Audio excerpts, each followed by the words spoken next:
welcome back. I'm Cindy. This is Speak Up or Submit, episode 14. Today I want to just go over my favorite moments from the inauguration on Monday.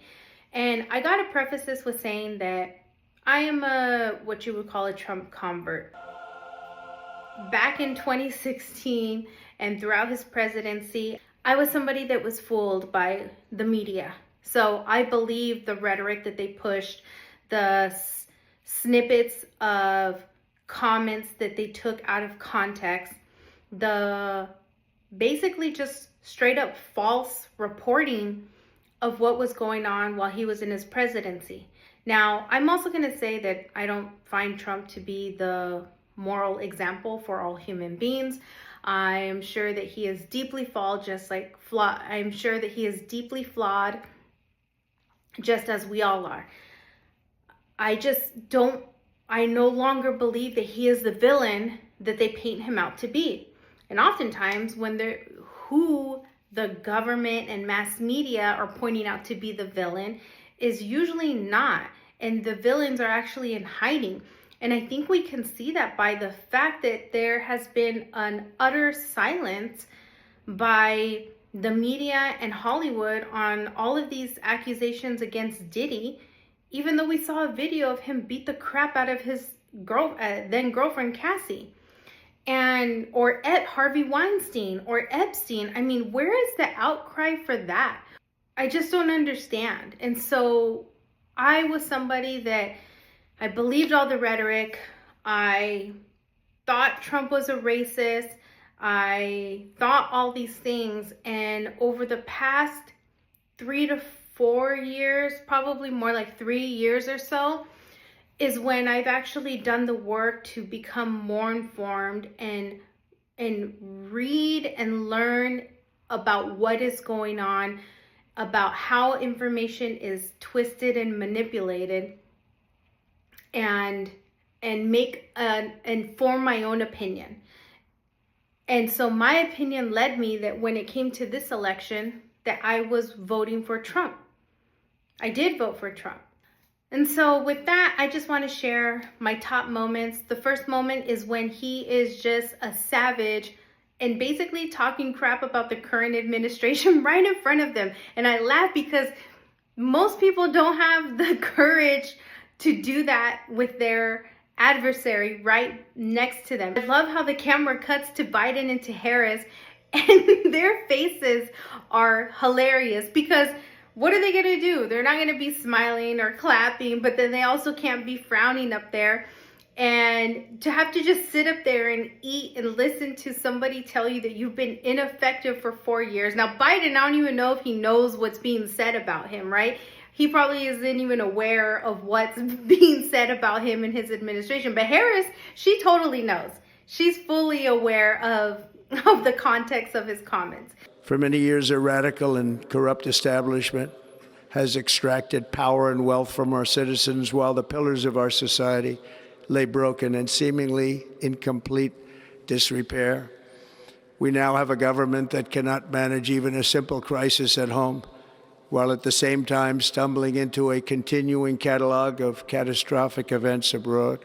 My second favorite moment is of the talk about race and gender, about just taking it out from it always having to be discussed about everything. And I find this clip so relevant because we're so quick to make judgments about people, and even favorable judgments about people, just because of the way they look or because we share a correct characteristic with them. Versus me, I choose to align myself with somebody because of their values. Like, do our values align?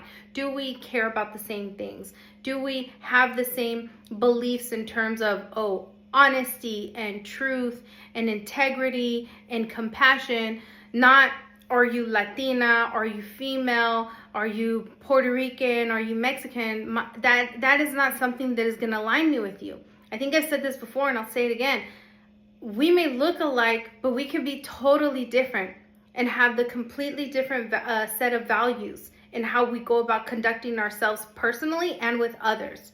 So I love that Trump is saying we need to get back to what Martin Luther King Jr.'s words were, of that man is going to be judged based on the content of his character, not on the color of his skin.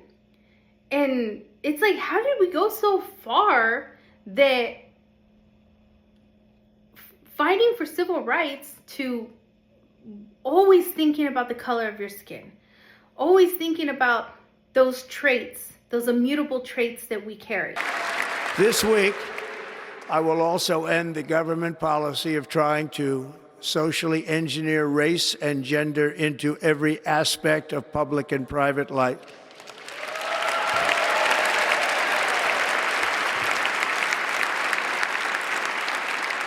We will forge a society that is colorblind and merit-based.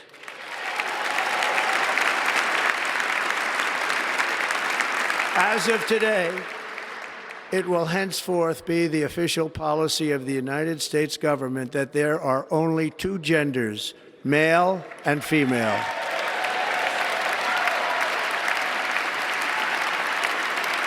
And my third favorite part is the back pay for military who were not willing to take the COVID vaccine.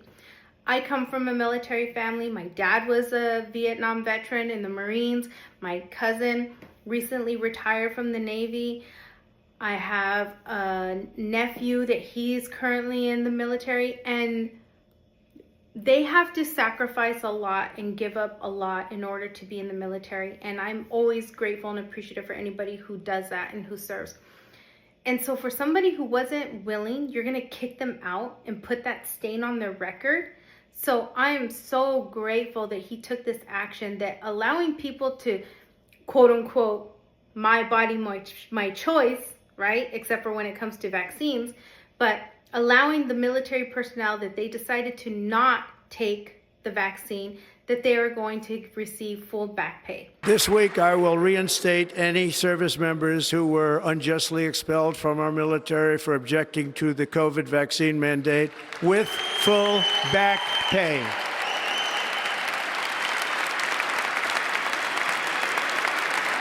And so, folks, I hope we're being optimistic. We all know nobody can solve everything. Everybody is flawed.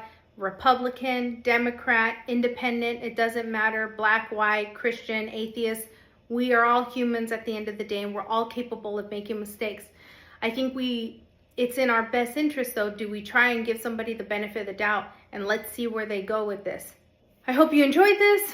Like, subscribe, and share, and I'll see you all in a week. Bye.